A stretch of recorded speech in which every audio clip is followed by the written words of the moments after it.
Ce jour-là, le poste de télévision de Radio-Canada, comme ceux de chaque pays dans le monde, travaillèrent de concert. Durant toute la journée, et selon leur situation géographique, ils nous montrèrent comment ils avaient fêté ce jour mémorable. À partir de la longitude 0, ce fut tout d'abord les îles Fidji et la Nouvelle-Zélande, puis le Japon, les Corées. Et, heure après heure, de nouveaux pays vivaient dans l'allégresse, jusqu'à ce que l'on retrouve l'océan Pacifique et les îles d'Hawaï. Les stars et les chanteurs du monde entier participèrent aux cérémonies, tout comme, bien entendu, les chefs d'État. Chaque pays nous fit connaître son folklore et produisit son spectacle du siècle. Comme il y avait une télévision publique au bord de l'université, entre chacune de mes rondes, je voyageais ainsi à travers le monde. Et arrivé à la maison, en matinée, j'allais introduire une cassette VHS dans mon magnétophone et enregistrer ces spectacles hors du commun, pendant que je dormais. Je pus donc regarder en image le seul jour de ma vie où la télévision ne montra ni violence, ni guerre, ni conflit d'aucune sorte. C'était aujourd'hui 2000. Ce jour-là, ma mémoire se souvint de ce jour d'école à Polyépithète durant les années 60, où le régent Constantin Alla nous avait demandé de dessiner comment nous visualisions l'an 2000. En France, dans la région d'Orléans, un train se déplaçant sur coussin d'air avait été construit. De son côté, James Bond 007 s'était déjà envolé grâce à un mini-réacteur installé dans son dos. Pour ma part, et à partir de ces deux données, j'avais généralisé et visualisé toute la ville d'Yverdon avec ses seuls moyens de déplacement. Toute personne posséderait sa petite voiture sur coussin d'air et depuis le sous-sol de notre maison, un rail nous emmenait jusque sur la rue du Cheminette. Arrivé sur la rue, un rail principal devait nous conduire jusqu'au centre-ville. Quant à maman, pour se rendre au magasin, faire ses achats, elle aurait en sa possession son petit réacteur à la James Bond, ce qui pour elle était beaucoup plus pratique pour transporter ses achats. Voici encore une preuve de ma fertile imagination. Mais comme les mathématiques étaient loin d'être mon point fort, j'en avais déduit ce jour-là que jamais je ne verrais l'an 2000, puisque depuis des années déjà, je sucerais les pissenlits par la racine, quelque part au paradis. Eh bien, j'y étais tout de même parvenu, même si ce n'était pas sur un coussin d'air. Jeannette de Nazareth. Lorsqu'arrivent les fêtes de fin d'année, pour les personnes seules, ces moments sont difficiles à passer. Quand tout le monde festoie et se réjouit, et que l'on est face au vide dans son appartement, c'est des moments dans la vie dont on se passerait bien. Heureusement pour moi, il y avait le réseau Elle et lui, où d'autres conquêtes m'attendaient sans doute. Le 3 janvier 2000, j'enregistrais une nouvelle annonce dans la catégorie « But sérieux ». Toujours à peu près avec les mêmes données, j'en modifiais tout de même quelques-unes. « Je m'appelle Hakim » devait changer pour « Dans le réseau, je me nomme Hakim ». À partir de juin 1999, 6 mois avaient passé. « J'ai des cheveux châtains » avait changé pour « J'ai des cheveux poivre et sel ». Et pour éviter d'avoir d'autres désillusions, je terminais mon message par « Ah, encore une dernière chose pourtant. Si ton cœur est encore blessé suite à une dure épreuve, si tu n'es pas prête à tourner le dos au passé et à vivre heureuse désormais, ne réponds pas à cette annonce. » J'étais honnête mais ferme. Les 2 rencontres au Tim Hortons du boulevard Maloney m'avaient ouvert les yeux. Le 10 janvier 2000, en me connectant sur le réseau pour écouter ma boîte vocale, j'entendis le son de la trompette qui précédait la phrase « Vous avez un message ». Toujours très heureux lorsque j'étais accueilli de la sorte, je m'empressais d'écouter quelle était la dame qui me faisait cette excellente surprise.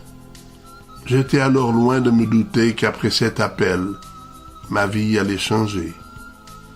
L'auteur de ce message s'appelait Jeannette. Elle aussi était honnête et me fit savoir que son âge n'était pas tout à fait celui que j'avais donné dans mes critères. Elle avait 48 ans et je cherchais une femme entre 35 et 40 ans. Mais en revanche, elle avait un atout majeur, un fort accent dont j'étais incapable de trouver l'origine. En repensant à Marcella, j'essayais de me souvenir de son accent pour le comparer. Effectivement, il semblait eurasien, mais j'étais cependant incapable d'en avoir plus de précision. Incapable de mieux connaître Jeannette, je commençais par écouter à mon tour son annonce. Comme je le demandais dans mes critères, elle avait un emploi stable et était autonome financièrement. Dans ses hobbies, elle faisait de la peinture, composait des chansons et jouait de plusieurs instruments. Et, pour ne rien gâcher, elle se disait assez jolie. Bien sûr, elle avait 48 ans. Et comme tous les hommes, j'aurais préféré rencontrer une femme de 10 à 15 ans plus jeune que moi. Mais était-ce le moment de faire le difficile? J'étais dans l'année de mes 45 ans. Alors, 3 ans de plus. J'étais donc décidé à lui laisser à mon tour un message sur sa boîte vocale le même jour. Lorsqu'à son tour, elle répondit à mon message, ce fut pour me donner son numéro de téléphone, afin que l'on puisse dialoguer de personne à personne. Lors de notre première conversation, je fus impatient tout d'abord de connaître sa vraie identité et lui avouai mon incapacité de découvrir son origine. Sa réponse allait être à la fois énigmatique et aussi faire mon bonheur. Oh, je n'ai pas de nationalité. Quand ma mère m'a abandonné 28 jours après ma naissance, j'ai été ici et là et me suis perdu. C'est comme ça que je suis devenu l'enfant perdu. Mais je suis né en Israël. Enfin, une personne qui sortait de l'ordinaire. Moi qui depuis ma tendre enfance avais toujours aimé l'originalité, j'étais comblé à souhait. J'allais faire la connaissance d'une arabe. Et je n'étais pas au bout de mes surprises. Mais Jeannette, c'est pas vraiment un nom arabe. C'est ton vrai prénom? Oui, je suis arabe, mais j'ai reçu toute mon éducation par des religieuses en français. Et tu t'appelles Jeannette comment? C'est quoi ton nom de famille? Je devenais très curieux, alors que tout ce qu'elle savait de moi, c'était que je me nommais Hakim. Alors, comme je t'ai dit, je suis un enfant perdu. Je n'ai pas de nom. Mais alors, de quelle ville tu viens en Israël? Je viens de Nazareth. Wow. Alors, je vais t'appeler Jeannette de Nazareth. La vie était curieusement faite. Ironie du sort ou pure coïncidence. Francine m'avait renié pour Jésus de Gatineau, et je faisais la connaissance de Jeannette de Nazareth. Pour un croyant non pratiquant, autant de coïncidences portaient à réflexion. De toute ma vie, je n'ai jamais vu la nécessité d'aller à l'église plus qu'il ne le faut. Et cela, même si je prie et remercie le Seigneur chaque jour de ma vie, et plusieurs fois par jour. Mais les circonstances me portaient à me poser la question pour savoir si j'avais là un message à comprendre. 5 ans plus tard, je cherche encore, mais n'ai toujours pas trouvé de réponse à cette question. Jeannette était à l'emploi du ministère de la Santé du gouvernement du Canada à Ottawa. Par son travail, elle était appelée à chaque jour utiliser des ordinateurs et était passée experte dans ce domaine. Comme elle possédait également un ordinateur à son domicile, ainsi qu'une adresse de courrier électronique, nous utilisâmes aussi ce moyen de communication. Afin de me présenter sous ma vraie identité, je lui indiquais le nom de mon site web et l'invitais ainsi à tout découvrir de moi. De ma présentation personnelle jusqu'à mes activités professionnelles en dehors de mon emploi d'agent de sécurité. À son tour, elle devait scanner 2 photos d'elle-même et me les faire parvenir par courrier électronique.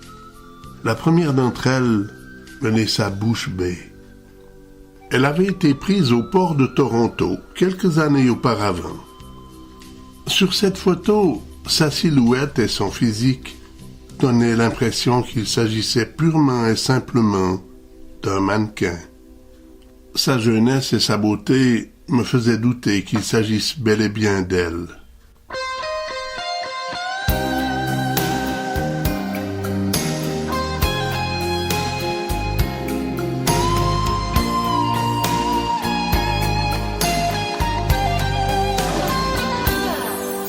Elle est belle, à vous couper le souffle, tellement femme que les hommes se retournent. C'est pour elle que mon cœur bat plus fort. Devant elle, je ne trouve plus les mots et j'en rêve. Son image me poursuit au point même de faire rire mes amis. Amoureux, serais-je donc amoureux? Je voltige sur un fond de ciel bleu. C'est fou comme un regard parfois peut vous donner la fièvre,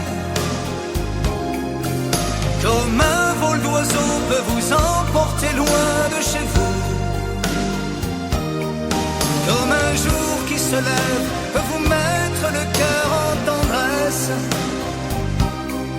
Quand on est amoureux, la vie change, rien n'est jamais perdu. Elle est douce, son regard me fascine. Quand elle marche, elle devient ballerine. J'ai envie de la voir tout à moi. Elle est femme jusqu'au bout de ses doigts. C'est fou comme un regard parfois peut vous donner la fièvre, comme un vol d'oiseau peut vous emporter loin de chez vous, comme un jour qui se lève peut vous mettre le cœur en tendresse. Quand on est amoureux, la vie change, rien n'est jamais perdu.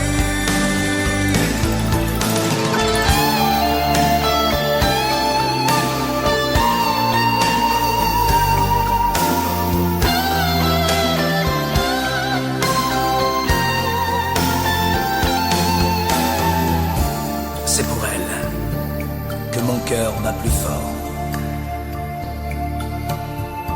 Devant elle, je ne trouve plus les mots.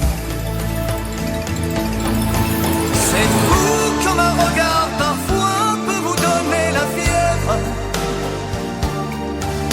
comme un vol d'oiseau peut vous emporter loin de chez vous,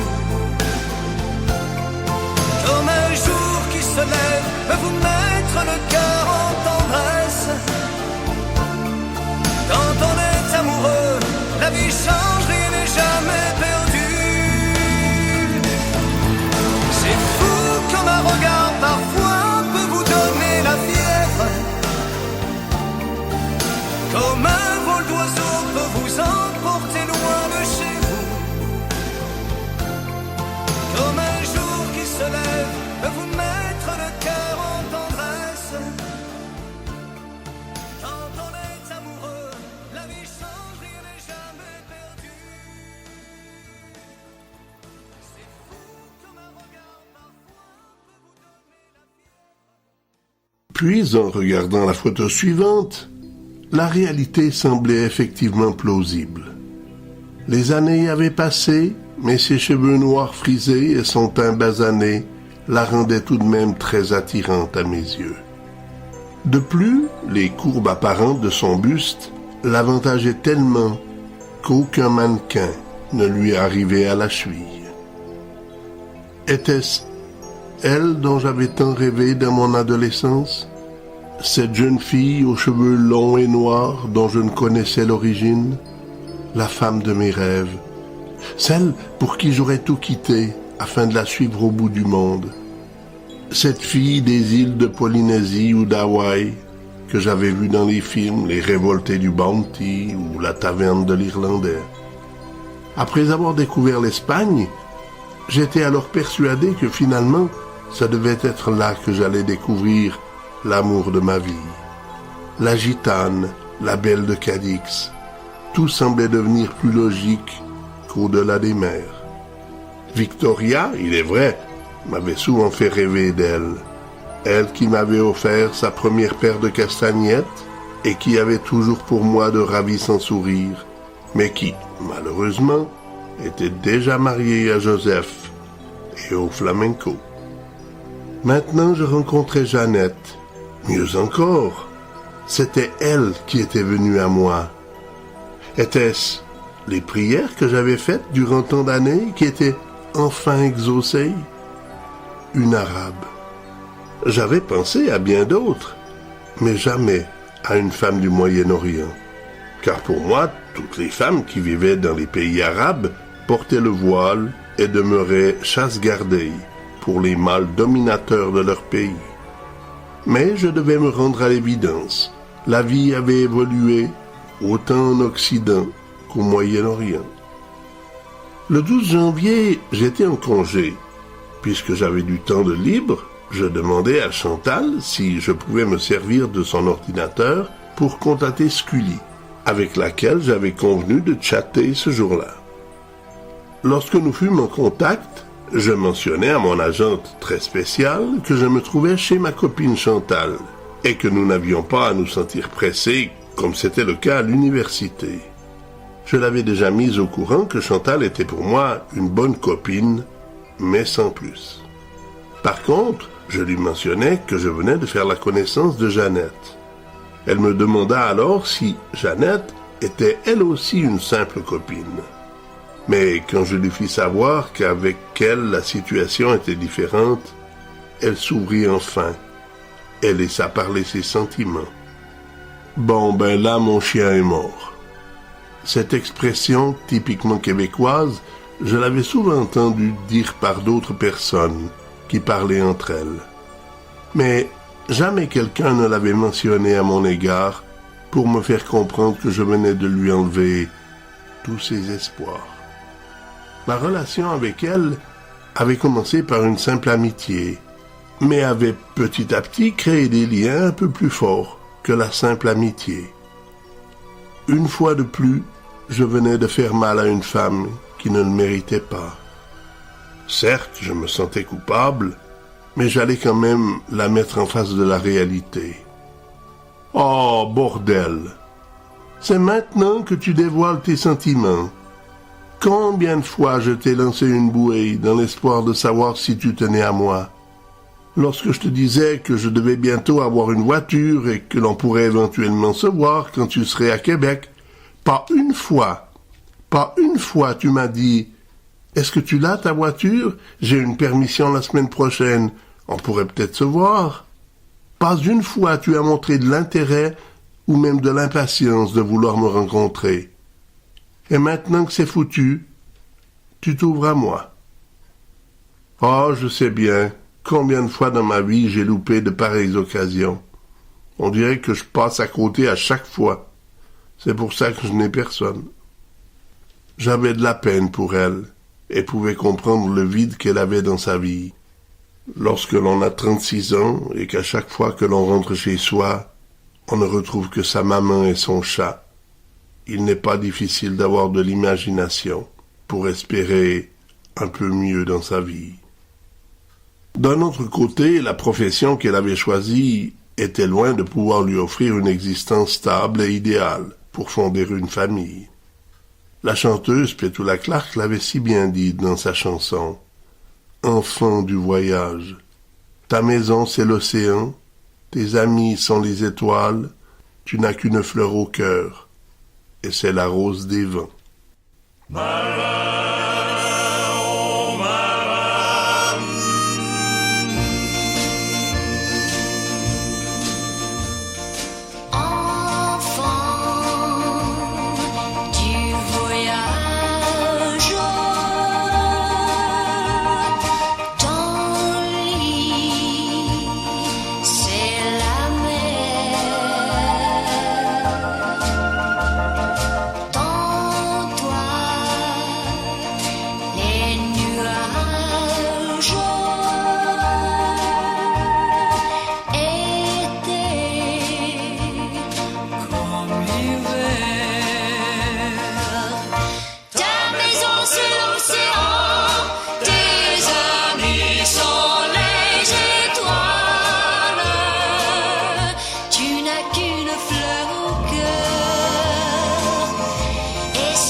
Comme je me sentais mal à l'aise de lui avoir fait ce que je n'aurais pas aimé que l'on me fasse, je la rassurais tout de même en lui mentionnant que, là où elle serait, je resterais en contact avec Scully, mon agent très spécial.